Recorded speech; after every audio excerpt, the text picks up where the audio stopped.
পরে আফসোস করে কিন্তু কোনো লাভ নেই। প্রচুর হোয়াটসঅ্যাপ পাচ্ছি, প্রচুর কল করে বলছো দাদা তোমার বাড়ির বাচ্চা আমরা পেলাম না, বুক হয়ে গেল। বন্ধুরা, এটা কিন্তু কোনো প্রোডাক্ট নয়, না আছে কোনো অফার, না আছে কোনো ডিসকাউন্ট, না আছে কোনো প্রলোভন, এবং তোমাদেরকে কিচ্ছু দিতে পারবো না এই বাচ্চাগুলোর সাথে। তোমরা জানো আমার কথা খুব তেতো, মানে সত্যি কথা শুনতে তেতোই হয়, কিন্তু একটাই বক্তব্য বন্ধুরা, এই তেতো কথার মাঝেও কিন্তু কিছু কড়া বাস্তব সমাজের সামনে এনেছি বলে এখন অনেক সেলার কিন্তু শুধরে গেছে।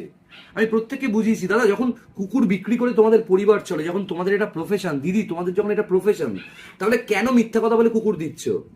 যে বাচ্চাগুলোর ইনকাম থেকে তোমাদের বাড়িতে এসি চলছে, তোমরা বাজার করছো, তোমরা ছেলে মেয়েকে স্কুলে পড়াচ্ছ, তাহলে সেই বাচ্চাগুলোকে কেন গরমে রাখছো, কেন এরকম ভাবে ঘেঁটি ধরে তুলছো?